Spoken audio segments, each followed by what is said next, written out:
দুর্যোগে ঝুঁকিতে থাকা ৪ কোটি উপকূলবাসী জীবন এখনও নিরাপদ করা সম্ভব হয়নি। নতুন করে শঙ্কার বিষয় হয়ে দাঁড়িয়েছে সুন্দরবন। ঝড়ঝঞ্ঝায় উপকূলবাসীর জন্য ঢাল হয়ে থাকা এই বনে দুর্দশার কথা জানাচ্ছেন বদরুদ্দোজা বাবু। ক্যামেরায় ছিলেন মেহেদি হাসান সোহাগ।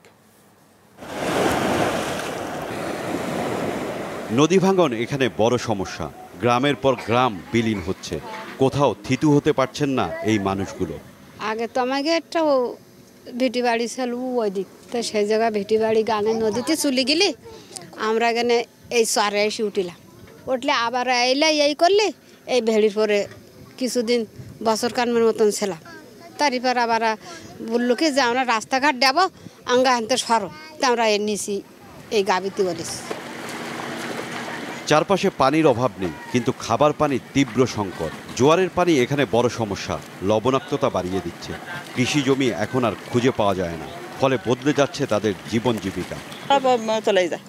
তারপর কি করেন? এই রাস্তার পথে যখন অল্প জায়গা থাকে, জাগনো থাকে, তখন এই রাস্তার পথে সব মানুষ বাস করে, সব বাসা বাড়ি রাস্তার পথে বাঁধে। যখন এই আবার পানি সরে যায়, তখন রাস্তার কানায় বাড়ি। তাদের এই বিপন্নতা আরও বাড়িয়ে দেয় ঝড় ঝঞ্ঝা কিংবা জলোচ্ছ্বাস। সিডর আইলায় ক্ষতিগ্রস্ত দক্ষিণাঞ্চল উপকূলের মানুষ এখনও কাটাতে পারেনি সেই ক্ষত। সুন্দরবন লাগোয়া বড় কুপট গ্রামের এই মানুষগুলো বলছিলেন সেই কথাই। আইলা এই যে মানে ঘর বাড়ি সব ভাঙিয়ে চুরে গেল, সেখান তো আমাদের কোনো কিছু করা হয়নি। আর সেই পথ এখন প্রতিটা মানুষই খাইটে খুঁটে এখন সংসার চালাতে পারতেছে না। ঘর বাড়ি সব রাস্তার উপর দেখুন। বর্তমানে আমরা না খেয়ে না দিয়ে খুব কষ্টে আছি। জঙ্গলতে একদম বন্ধ, জঙ্গলে গেলে হয় ডাকাত, না হলে ওই র্যাব, পুলিশ, ফরেস্টারেরা সব তাড়ি ডেঙাতে উঠিয়ে দেয়। সমুদ্রের উচ্চতা বাড়ছে, প্রায় 28 থেকে 30 সেন্টিমিটার বেড়ে গেছে, আরও বাড়ছে। প্রতি বছরে বলা হচ্ছে 7 থেকে 8 মিলিমিটার। উপকূল এলাকায় যে 4 কোটি লোক, তার মধ্যে 2 কোটি লোক বিশেষভাবে ক্ষতিগ্রস্ত।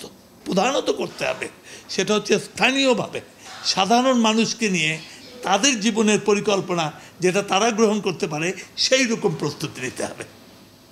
ঢাকা থেকে বসে শুধু বললেই হবে না। ঝড় জলোচ্ছ্বাস বুকে ধারণ করে দেশের দক্ষিণ পশ্চিমাঞ্চল উপকূলকে বারবারই রক্ষা করেছে এই সুন্দরবন। যদিও জলবায়ু পরিবর্তনের বিরূপ প্রভাব এখন পড়তে শুরু করেছে এই বনে। নোনা পানি ঢুকে পড়ছে, মিঠা পানির আধার নষ্ট হচ্ছে, ক্ষতি হচ্ছে গাছগাছালি।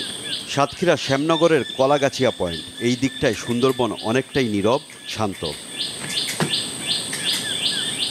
জোয়ারের পানি বনের অনেক ভিতরে ঢুকে গেছে। ওপর থেকে কিছুটা বোঝা গেলেও নোনা পানি কতদূর গিয়ে ঠেকেছে তা আঁচ করা কঠিন। তবে প্রভাব পড়তে শুরু করেছে বনে। গাছ মরে যাচ্ছে, পশু পাখি হারাচ্ছে খাবারের আধার। সুন্দরী গাছও বংশবৃদ্ধি করতে পারছে না। চিন্তায় পড়েছেন বন বিভাগের কর্মকর্তারা। আগে বলেশ্বর, তারপরে মধুমতি, শিবসা, পশুর নদী দিয়ে মিষ্টি পানি উপরের থেকে নিচের দিকে নামতো, যার ফলে পানিতে সহনশীলতা ছিল। এখন মিষ্টি পানি কমে যাওয়াতে লবণ পানির প্রভাব বেড়ে গেছে, যার ফলে মাছ বলেন বা গাছগাছালি তথা গাছের যে আগামরা, এটি প্রভাব পড়ছে, যার জন্য গাছ মরতে শুরু করছে।